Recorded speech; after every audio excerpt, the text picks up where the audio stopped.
Assalamualaikum warahmatullahi wabarakatuh. Perkenalkan, nama saya Rizky Neto Salsabila, NIM 23034190026. Di video kali ini saya akan menjawab beberapa pertanyaan untuk mendapatkan nilai ujian akhir semester mata kuliah pengantar ilmu budaya.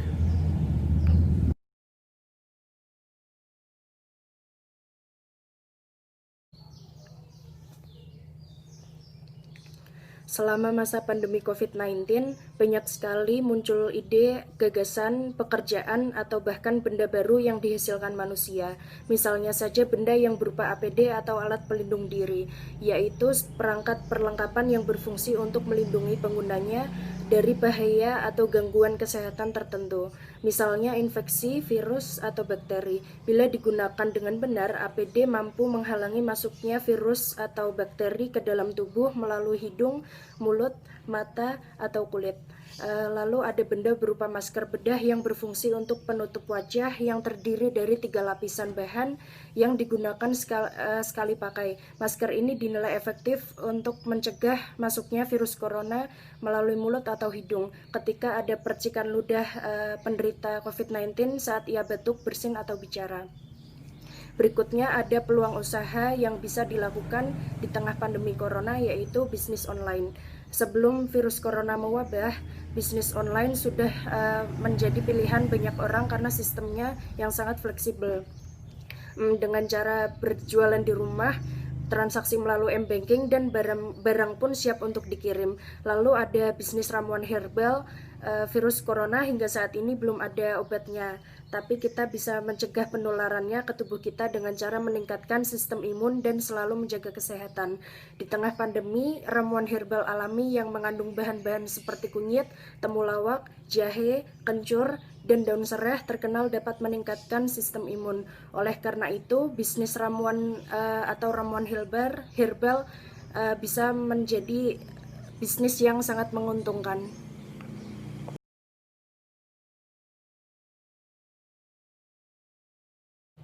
Banyak perubahan yang terjadi saat adanya COVID-19 ini. Salah satunya yaitu dapat mengubah tatanan dunia.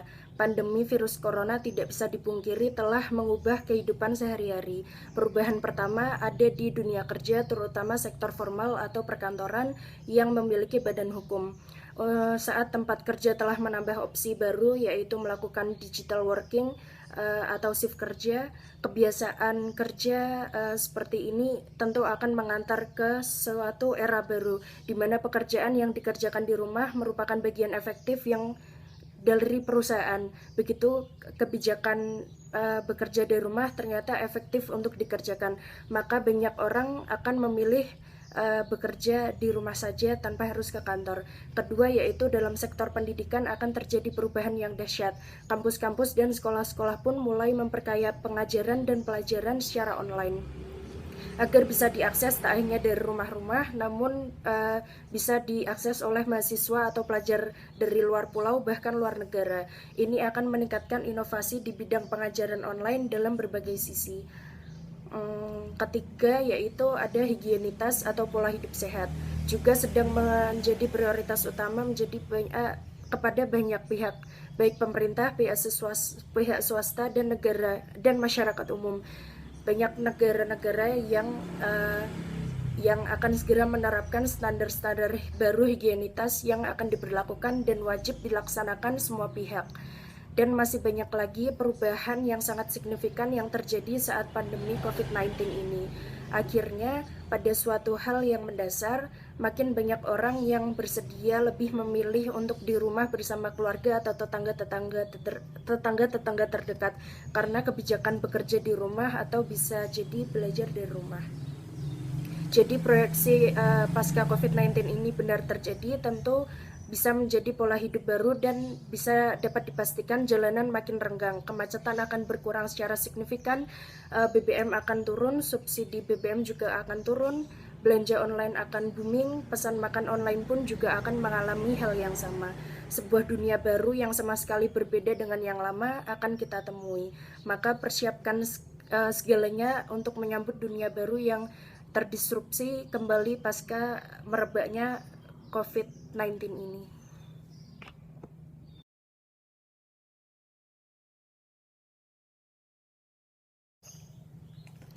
Marginal juga identik dengan masyarakat kecil atau kaum yang terpinggirkan. Jadi kaum marginal adalah masyarakat kelas bawah yang terpinggirkan dari kehidupan masyarakat. Contoh kaum marginal antara lain pengemis, pemulung, buruh, petani, dan orang-orang dengan berpenghasilan pas-pasan atau bahkan kekurangan. Mereka ini adalah bagian tak terpisahkan dari negara kita. Di situasi dan kondisi saat ini, kaum marginal secara umum adalah masyarakat yang terpinggirkan karena miskin, gelandangan, kaum buruh, anak jalanan, dan lain-lain.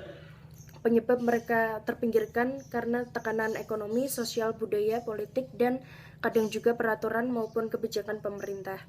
Hal ini juga berakibat pada jenis pendidikan yang cenderung lebih memilih atau menerapkan pendidikan non-formal. Selanjutnya, keberadaan kaum marginal yang biasanya berada di kota-kota besar munculnya secara pelan dan tidak tertangani secara kolektif sehingga akan memunculkan berbagai penyakit masyarakat seperti pelacuran, gelandangan, pencurian, perampokan, human trafficking, dan lain-lain. Yang jika tidak tertangani dengan baik akan menjadi bom waktu yang akan merusak dan menghancurkan tatanan suatu negara yang sedang membangun sumber daya manusia. Misalnya semakin banyak adanya anak yang drop out atau putus sekolah, tingginya pengangguran, kemajuan, dan perkembangan pendidikan dalam negara tersebut akan tertinggal dengan negara lainnya. Banyak penyakit kerawanan sosial masyarakat yang tidak tertangani.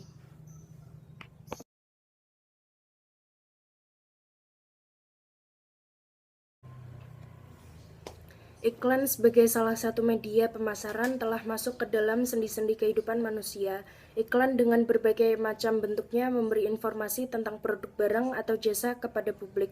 Tujuannya adalah agar masyarakat tergerak untuk membeli atau mengkonsumsi produk-produk tersebut. Iklan memberikan rasionalisasi yang membenarkan orang untuk tidak sayang mengeluarkan banyak uang dalam berbelanja. Dalam peran dan fungsinya itu, iklan banyak menggunakan citra-citra yang dipresentasikan semenarik mungkin guna meningkatkan penjualan. Apabila kita cermati, iklan atau sosok wanita amat sering muncul sebagai citra dalam iklan.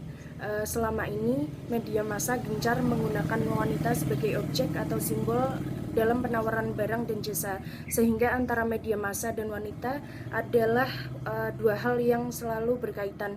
Pada umumnya, penggambaran wanita pada media massa diwarnai oleh stereotip dan komoditisasi alias pelaris produk. Hal tersebut dapat dicermati dari iklan yang banyak mengumbar sosok wanita hanya dari aspek kecantikan, kemolekan, dan keindahan tubuh saja. Identitas wanita cantik yang ditampilkan oleh model-model dalam iklan bukanlah realitas yang sebenarnya. Semua yang ada telah direkayasa untuk mempersuasi orang. Identitas kecantikan kini telah banyak terpengaruhi oleh media massa dan budaya massa. Pada abad pertengahan, misalnya wanita dikatakan cantik apabila ia bertubuh gemuk. Masyarakat Dayak mengatakan wanita itu cantik apabila telinganya itu panjang semakin semakin cantik. Tetapi media massa modern telah membentuk definisi sendiri atau makna kecantikan. Contohnya yaitu iklan sabun Lux dengan digunakannya para selebritis papan atas mempunyai makna dalam benak konsumen sebagai sabun para bintang.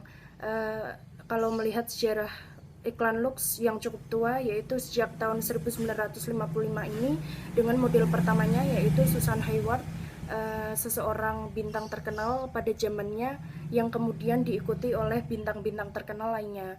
Maka hal yang sama terjadi di Indonesia. Iklan Lux yang dibintangi oleh Maudy Ayunda yang mempunyai kulit putih karena memang kebetulan dia keturunan Indonesia. Akhirnya simbol sebagai sabun para bintang melekat pada produk sabun Lux.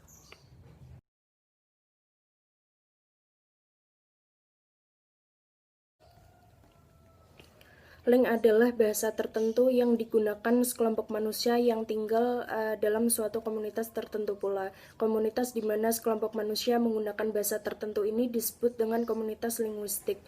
Ketika ada sekelompok manusia, walaupun terdiri dari berbagai bangsa, tetapi mereka berkomunikasi dengan menggunakan bahasa yang sama, maka mereka dikatakan berada dalam satu bahasa dalam konteks link.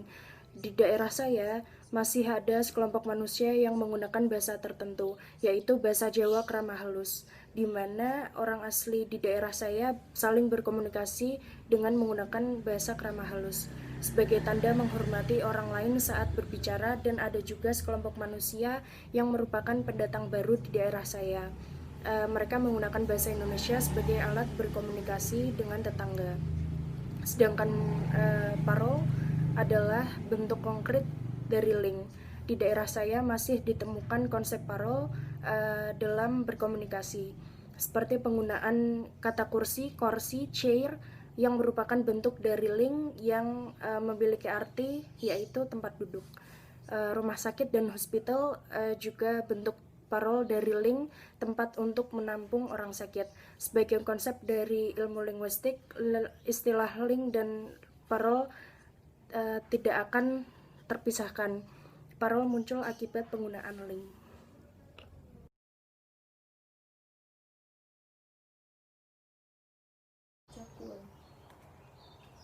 Modernitas berasal dari kata modernisasi.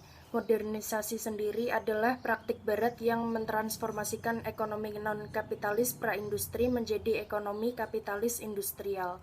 Sehingga kalau modernitas adalah menurut ahli postmodern, yakni tradisi penyelidikan ilmiah yang tidak memilih memihak dan terilhami dan diciptakan pada abad pencerahan. Yang dimaksudkan dengan postmodernitas adalah sikap intelektual bahwa pengalaman itu sendiri subjektif dan tidak ada satupun yang berkuasa. Artinya bahwa pada masa modernitas, di mana mengacu pada segala alat yang bersifat modern, segala gaya hidup yang bersifat modern, yang dipengaruhi oleh perkembangan teknologi menjadi pusat utama manusia hidup dalam lingkungannya. Maksudnya adalah modernitas membawa gaya hidup manusia sebagai salah satu bentuk kemajuan teknologi. Dengan berbagai hasil kemajuan itu, manusia menjadi hidup sesuai dengan zamannya atau mengikuti perkembangan zaman. Namun hal ini ditentang oleh postmodernisme yang memiliki pemikiran bahwa manusialah yang menjadi peran utama sebagai manusia di dalam kehidupan, bukan alat atau hasil sebuah teknologi modern yang sangat berperan dalam kehidupan. Untuk itulah postmodernisme hadir membenarkan teori modernitas yang telah berkembang sebelumnya. Contoh postmodernisme zaman sekarang yakni memiliki sebuah perusahaan yang dimana utamanya memiliki mesin industri yang sangat membantu perusahaan tersebut. Namun sesuai dengan pengertian postmodernitas bahwa sikap intelektual yang dimiliki oleh manusia adalah yang tidak dapat dilakukan oleh sebuah mesin. Mesin yang dihasilkan dari teknologi yang modern masih saja tetap kalah dengan intelektualitas manusia, di mana manusia berperan sebagai pembuat atau pencipta mesin-mesin tersebut. Pada akhirnya, sikap intelektualitas manusialah yang berperan utama dalam kehidupan. Karena pada dasarnya semua tetap dijalankan oleh manusia dalam segala sisi kehidupan.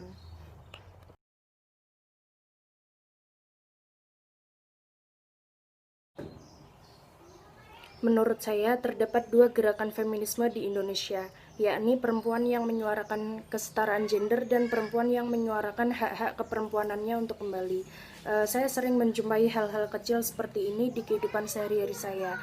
Banyak wanita-wanita zaman sekarang yang beraneka ragam dalam menanggapi soal feminisme, dan tidak sedikit pula wanita di Indonesia salah kaprah dalam menanggapi feminisme itu sendiri. Perempuan Indonesia kini berada dalam suatu era transisi kebudayaan. Ia memiliki peran ganda yang tidak ringan. Ia harus dapat berhati-hati dalam menentukan posisi dan perannya. Dalam melakukan kegiatannya, hendaknya tidak menjadi korban sebagai kepentingan individu maupun kelompok, swasta maupun birokrat. Harus selalu berada dalam koridor etis dan moralis. Berikanlah perlindungan hukum yang layak padanya, karena perempuan Indonesia akan memberikan kontribusi yang penting terhadap kesejahteraan bangsa, negara, dan agamanya. Jadi menurut saya gerakan feminisme yang ada di Indonesia itu memiliki dua fungsi, yaitu feminisme yang menuntut kesetaraan antara laki-laki dan perempuan, dan feminisme yang menuntut fungsi perempuan dikembalikan kepada perempuannya. Menurut saya itu tergantung kondisi yang sedang terjadi saat itu.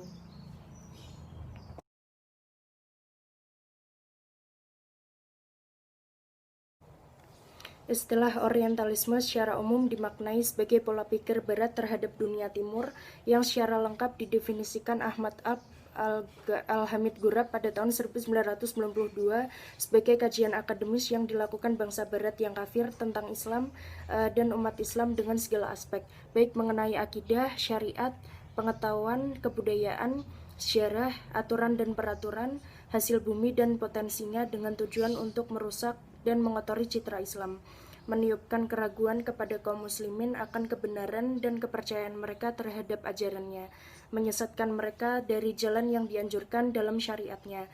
Para orientalis sesungguhnya tidaklah secara jujur menilai Islam sebagai agama yang berasal dari Allah, melainkan hanya sekedar menganggapnya sebagai hasil budaya orang Timur, dalam hal ini Muhammad dan para sahabatnya yang diteruskan oleh pengikut-pengikut mereka. Sedangkan Oksidentalisme yaitu gerakan orang-orang Timur yang mengkaji tentang keilmuan Barat dengan sudut pandang Timur yang sifatnya netral dan berupaya untuk mengakhiri hegemoni Orientalisme dan mengembangkan status Timur dari sekedar monumen yang dikaji menjadi manusia yang mengkaji. Lebih dari itu, Oksidentalisme juga menjelma sebagai ilmu pengetahuan yang akurat serta membentuk peneliti yang mempelajari dan menyelami peradabannya dengan kacamatanya sendiri dan mengkaji peradaban lain secara lebih netral, tidak seperti yang dilakukan Barat terhadap peradaban lain. Dengan Oksidentalisme, manusia akan mengalami era baru yang menampilkan rasialisme sebagai penyakit yang harus dimusnahkan, yang selama ini terpendam dan menjadi borok nafas peradaban yang dihembuskan bersama kesadaran Eropa.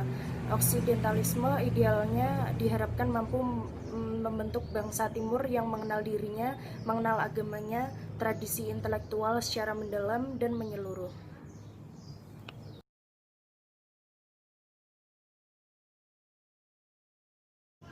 Nama guru favorit SMA saya adalah Pak Said Panggalih atau biasa dipanggil Pak Sai. Beliau punya karakter yang santai dan fleksibel. Cara pengajaran yang membuat saya tertarik dengannya yakni karena beliau selalu memberi inovasi baru dan teknik baru dalam setiap pengajarannya, sehingga pelajaran pun tidak terkesan monoton dan tidak membosankan. Terlebih lagi dengan karakternya yang santai dan fleksibel, selalu luas mengikuti perilaku dan guyonan murid-muridnya. Hal ini membuat murid pun merespon bahwa Pak Sai mengerti dunia murid-muridnya yang zaman sekarang ini.